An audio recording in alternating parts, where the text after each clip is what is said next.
All right, well, good evening, everyone.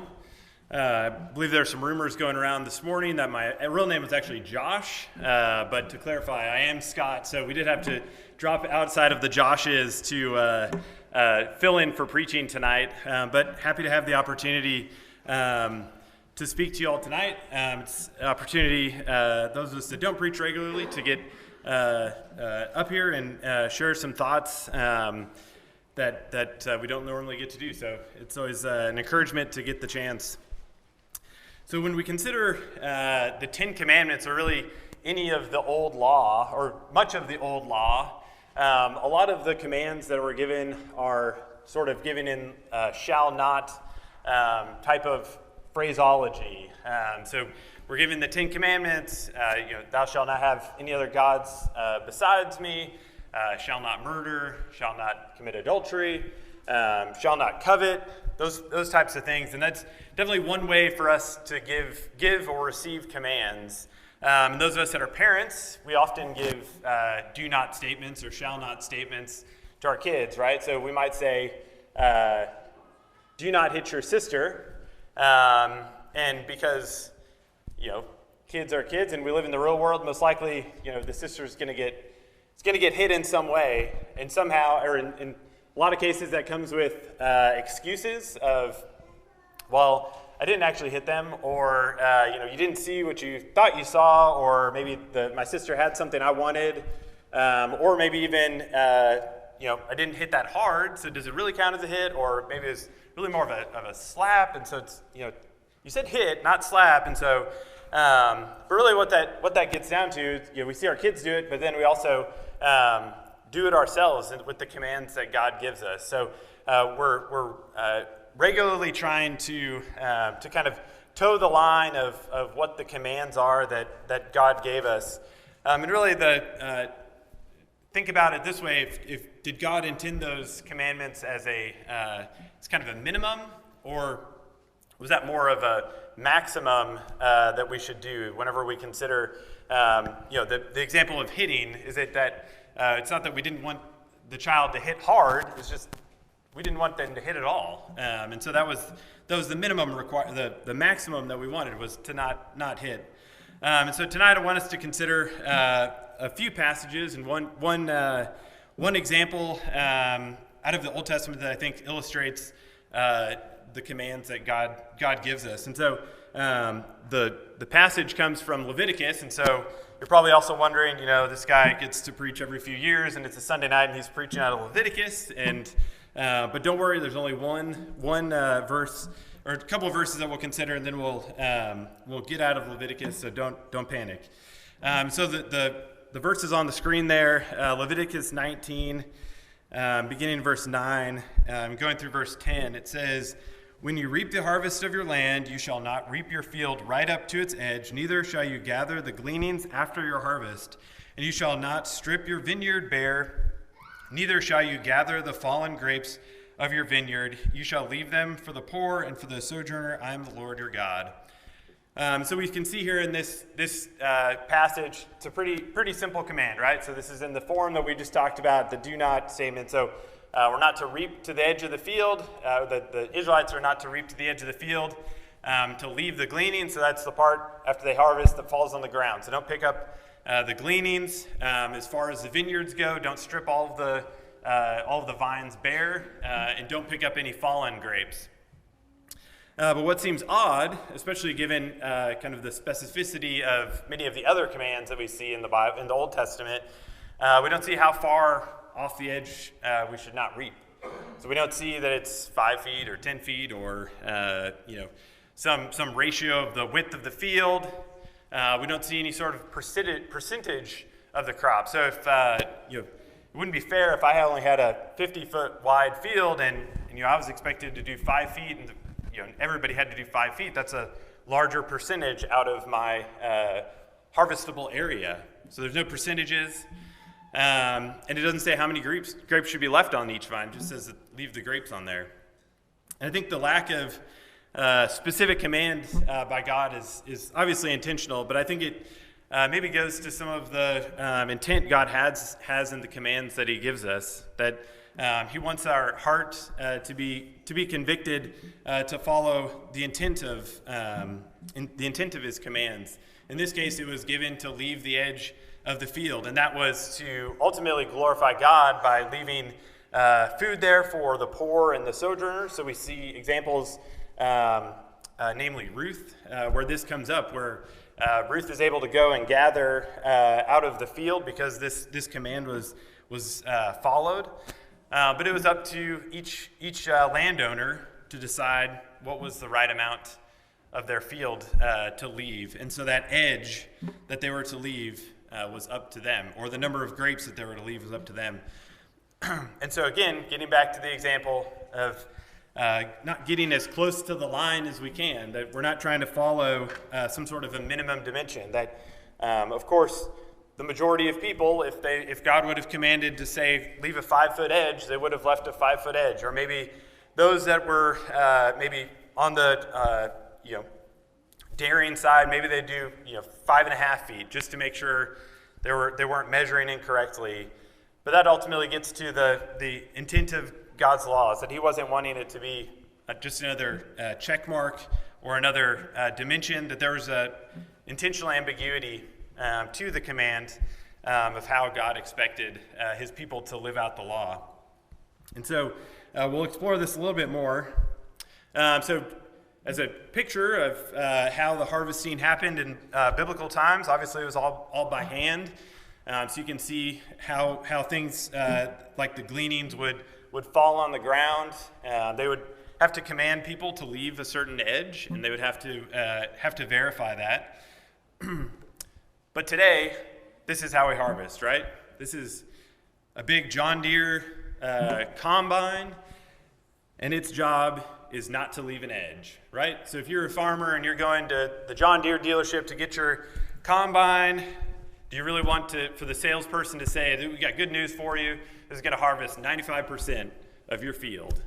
Or are you going to want, as the John Deere, you're spending all this money on this new combine, you're going to want it to get every little bit, right? It's going to have some GPS on it, and even in the picture you can see it's kind of even hedged just a little bit off of the edge to make sure it gets every last bit. When I was looking for this picture, I couldn't find any pictures that had anybody modern day leaving an edge on their field. I don't think that's a thing, right? Everybody's in it for a business. They want to harvest as much as they can.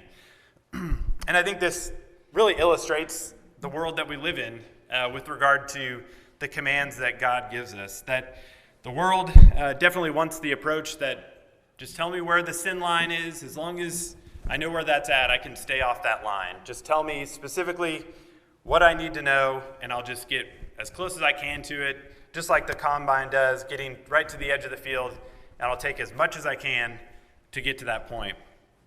That when they read the Bible, they're looking, where in the New Testament is that checklist that I need to check all these boxes and follow those commands.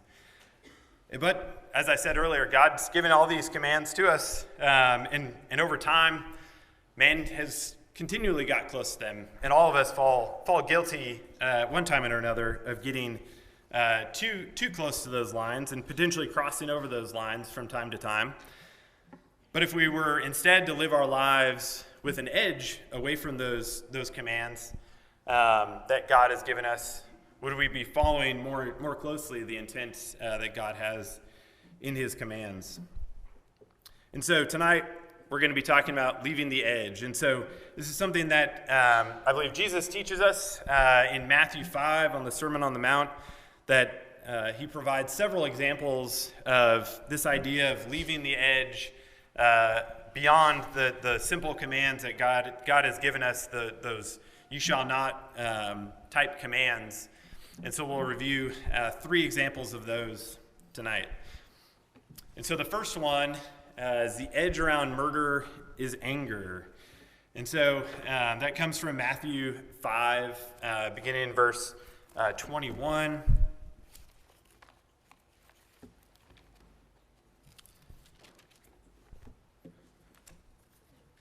So it says, "You have heard that it was said to those of old, you shall not murder, and whoever murders will be liable to judgment. But I say to you that everyone who is angry with his brother will be liable to judgment. Whoever insults his brother will be liable to the council, and whoever says, 'You fool,' will be liable to the hell of fire. So if you are offering your gift at the altar and there remember that your brother has something against you, leave your gift there before the altar and go. First be reconciled to your brother, and then come and offer your gift. Come to terms quickly with your accuser while you are going with him to court, lest your accuser hand you over to the judge, and the judge to the guard, and you be put in prison. Truly I say to you, you will never get out until you have paid the last penny." So we can see Jesus starts with one of the commands that we're familiar with. 10 Commandment number 6, you shall not murder, which seems pretty straightforward, right? You shall not murder. But really, Jesus takes it to another level. He says, it's not just not murdering, but walk it back. It's making an edge to where don't even have anger or use insults or put downs to your brothers, and ultimately that will lead you to the same judgment if you do those things. And so I think the idea of the edge of being murder, of the edge to murder of being anger makes sense. Obviously, there are people that get angry and lash out and kill someone, but I don't think that's what Jesus is talking about here. That it's talking about a heart issue that you can have and that we can have towards our brothers that makes us get angry with one another, or potentially have insults of one another, or put downs either directly to each other or to others. Ultimately, that's the same as if we were to murder them in God's eyes. That we're no better if we don't murder, but we are angry. And so, if we consider a couple of examples of those that maybe got angry or even went down the insults and put downs route throughout the Bible, we have the Pharisees, right? So the Pharisees directed towards Jesus. They obviously, there's lots of instances where they were angry with Jesus, or they had lots of insults and put downs to him, that whenever he would perform miracles, they would discount those miracles. And ultimately we can see that that consumed them to a point of doing kind of whatever it took to get rid of Jesus. That anger and insults, although it didn't start with them just going and directly murdering Jesus, they started down this path with that anger. And so we can kind of see how that led them down that path, that if they wouldn't have ever got angry or had those insults to Jesus, maybe they wouldn't have gone down that path. And then another example from the Old Testament is Saul, right? So Saul, we see a huge shift in Saul in how he acts, in the actions that he takes, his behavior after he turns his anger towards David, right? That's a complete shift and a complete shift of focus in his reign as king, after he shifts towards all energy and kind of his forces as king being against David and trying to kill David ultimately. It consumed him. It left no room for anything else in his life, especially serving God still. That he had let that get to a point where it consumed him. And so obviously these two examples are maybe more extreme than what we would see. Hopefully we're not headed down the path of murder, but they're definitely ways that we can show how even just anger can take our minds and our focus completely off of God. And that relates into the last point that Jesus made, that the condition of our heart needs to be prioritized above worship even. And so he tells us that if we're on our way to make a sacrifice and we know that we have that anger against one of our brothers, that we should stop going to worship, stop headed to make that sacrifice and go make that right. That God doesn't want us showing up here to worship him if we have issues in our heart that we're holding on to, those anger issues, or if we're continually insulting and putting down one another, that we need to get that corrected. And really, our worship takes second place to that. That we can't show up here with those things in our heart and properly worship God. That we're not, calling each other righteous or high-fiving one another, saying that we haven't murdered anybody here, right? But that's not the standard that we're going for. But are we angry with anybody that's here, or have we insulted or put down anybody that's here? Well, we should be looking at it the same way, right? That's what Jesus tells us, that we should take it just as seriously as if we were to murder one another. So if our heart is right, not only will we not be murdering, but we'll also not get angry, and we won't insult those around us or put each other down. That's a heart change, and not living just as long as we don't murder anybody, we're good to go. And really, we're ultimately given the command by God to leave an even wider edge. So not only are we not supposed to get angry and insult one another, but we're supposed to love one another, right? So that's if you have murder over here, anger, just over, and then loving one another even further over. And so leaving that edge, but ultimately striving even better than not just getting angry with one another, but to go out of our way to love one another as ourselves. So the second example that Jesus gives us in Matthew 5 is the edge around adultery is lust. So this is in Matthew 5:27 through 30. It says, "You have heard that it was said, 'You shall not commit adultery,' but I say to you that everyone who looks at a woman with lustful intent has already committed adultery with her in his heart. If your right eye causes you to sin, tear it out and throw it away, for it is better that you lose one of your members than that your whole body be thrown into hell. And if your right hand causes you to sin, cut it off and throw it away, for it is better that you lose one of your members than that your whole body go into hell." So again, familiar command, 10 commandment number 7, you shall not commit adultery. And this is one that I feel like is even a better example into that kind of modern combine type of illustration. That in our world today, there are many people that try to blur that line of what's adultery. What actions are required for you to take to get to the point that it's adultery.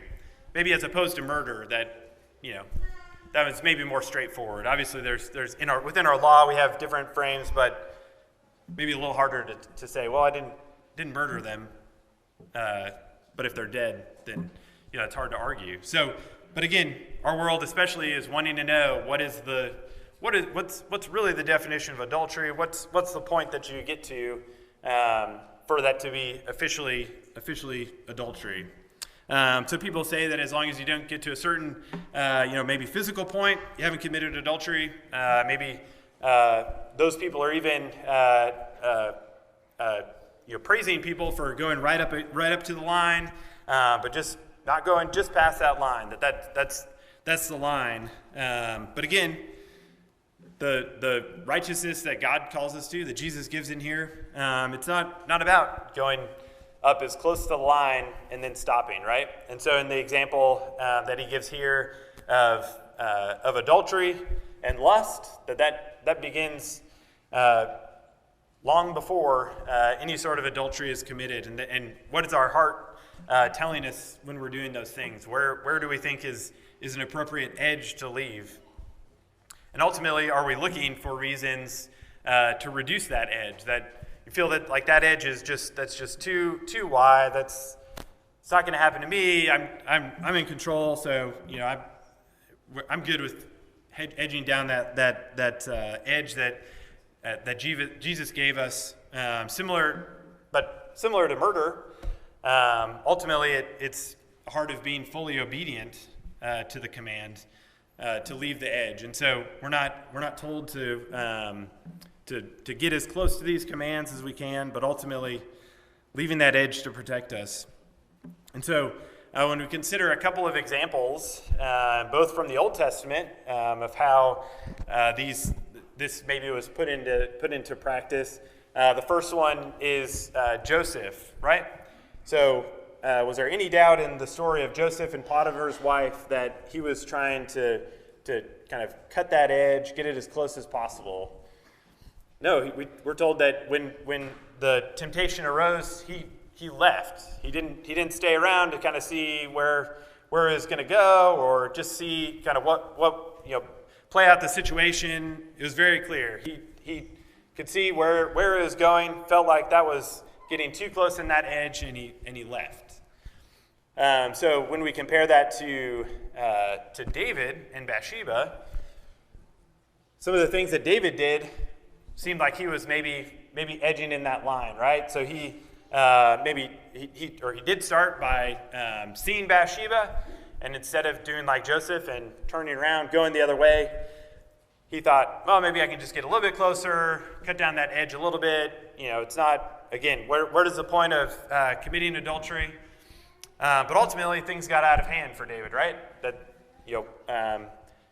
as they say, one thing led to another, and ultimately he had committed adultery, was responsible for murdering Uriah, ultimately lost a child out of it. And so things really got out of hand for David whenever he was trying to see just how much he could cut that edge down, just to get a little bit closer, maybe never with the intent of going against the shall not commit adultery command, but he certainly didn't do himself any favors to protect that edge.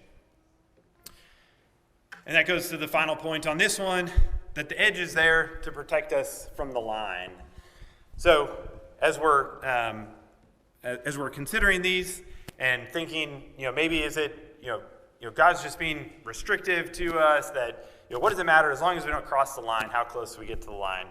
Well, as I'm sure we've all seen, and certainly in the case of adultery, for different people in our lives, either directly or indirectly, that we know, but a lot of times, especially with this sin, a lot of times it is just kind of slowly headed in a direction that it's people just like David, where they were cutting away the edge just a little bit at a time, and ultimately led to people committing adultery. And certainly things can happen where it doesn't take a lot of time. David's situation went quickly, but he also wasn't doing the things to maintain the edge.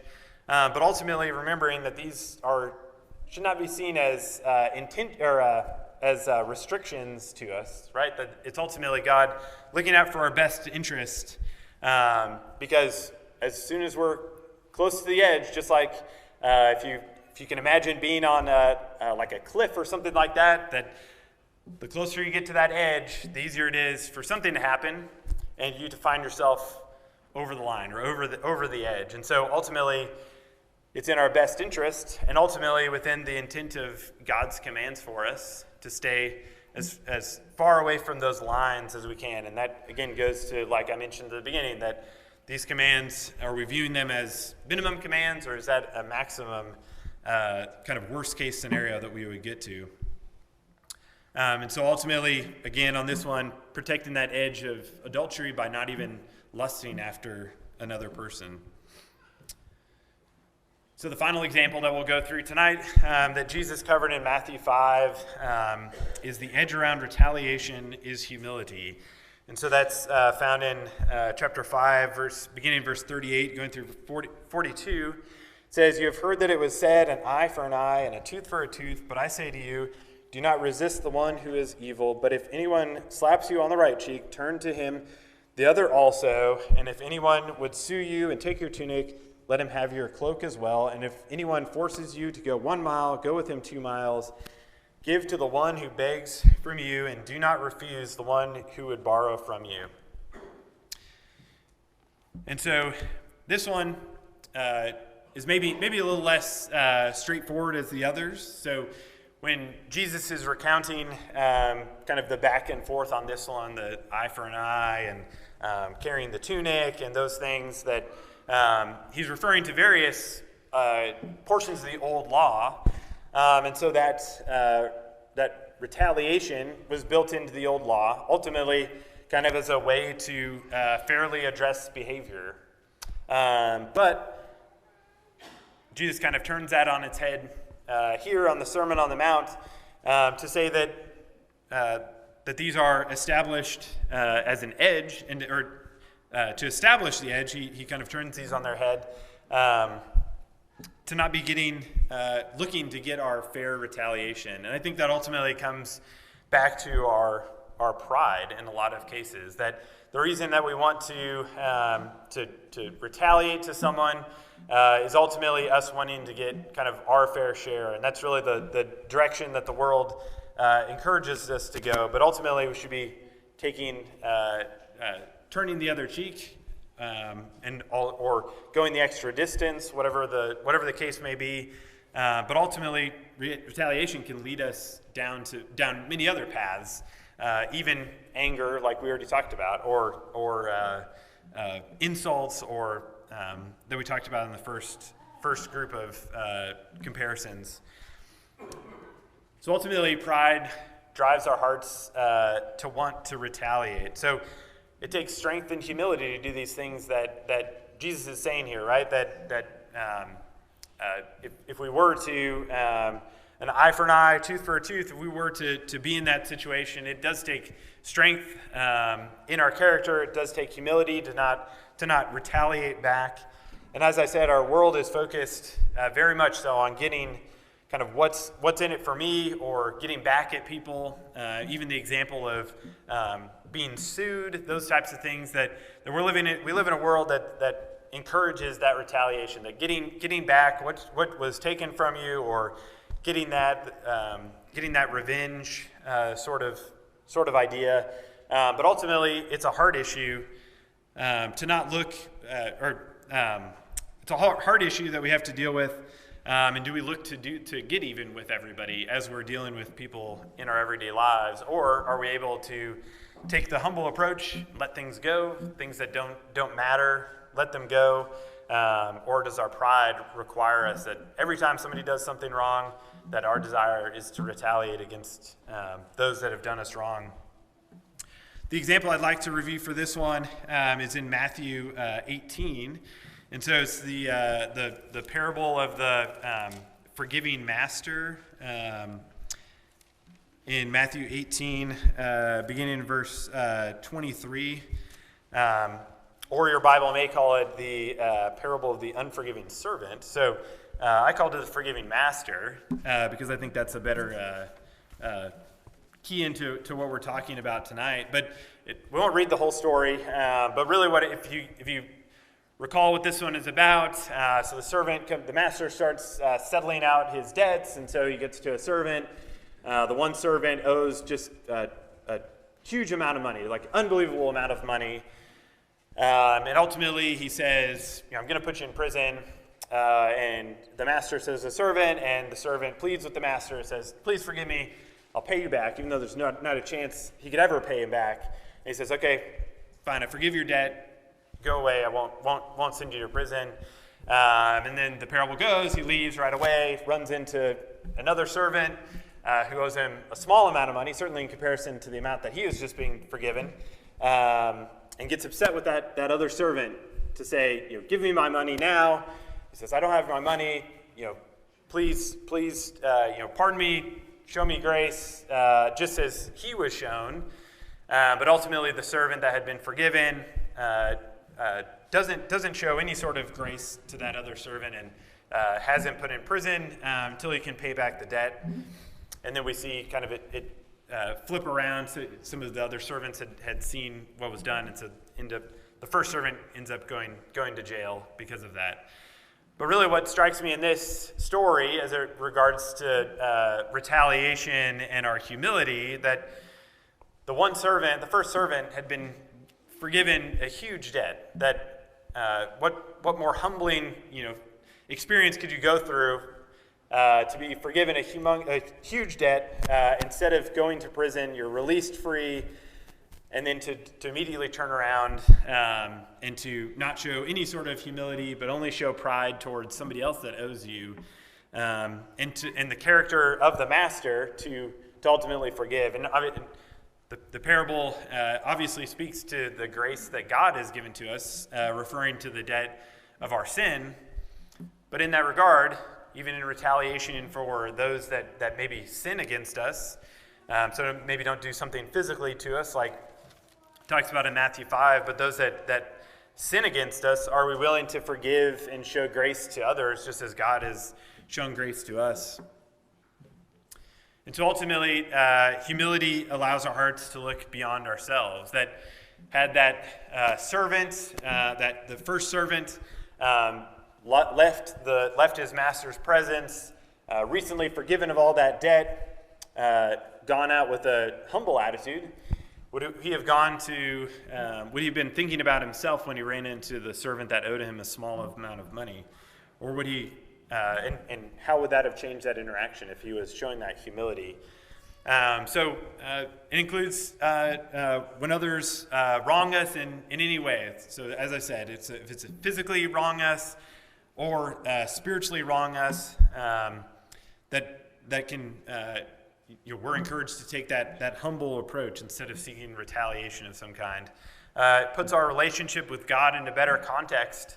As I said, that parable is really talking about God's position on our sin, that none of us have a leg to stand on when it comes to our position regarding our sin before God. And so do carry that humility towards others, knowing that we're just as in need of God's grace as anybody else.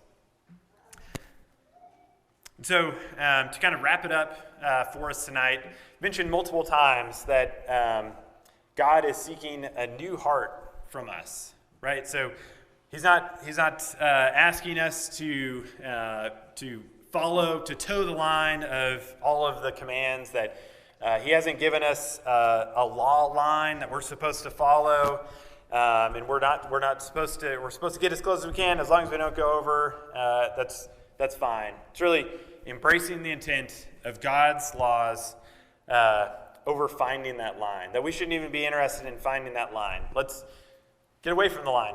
Leave an edge. That's what God's intent is. And if we can embrace the intent of his commands, I think we'll all find ourselves better ultimately following those commands, because that edge leaves that gap for us.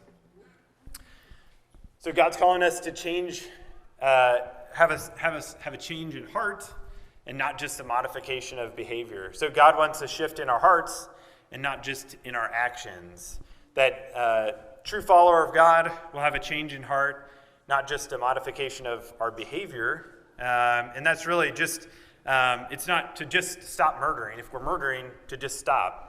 Well, that's not really what God wants, right? He doesn't want us to just stop murdering or stop committing adultery or stop retaliating people. He wants us to have a change in heart that causes us not to get angry, not to insult people, not to lust, not to have pride. And those things are hard, right? Those are hard things for us to control. Those are things that probably each one of us struggles with those things, or some form of those things, maybe even on a daily basis. And so what God is calling us to do, it's not just stopping those things, but ultimately changing our heart to where we don't want to do those things. That our heart hurts. We know that we're doing wrong, even just when we're getting angry, or just even if we're only lusting, or if we have a little bit of pride. That ultimately we're to shift our heart away from even those kind of edge actions that Jesus gave to us. And God's grace is the edge to our salvation. So touch on this a little bit on the last point, but ultimately none of us will be getting into heaven by towing the line, right? That we all end up slipping from time to time, that we all are guilty of edging down those things, getting closer to those commands that God has given us from time to time, and we'll all fall over the line at some point. That none of us are perfect. All of us struggle with different things, but ultimately we have God's grace is the edge that we can rely on. Not that we would take advantage of that grace, but knowing that God's there to help us when we do fall or when we do go over that line from time to time. And in reality, we all need that as part of our in any way to gain salvation. And so we're not able to attain the goal without God's help.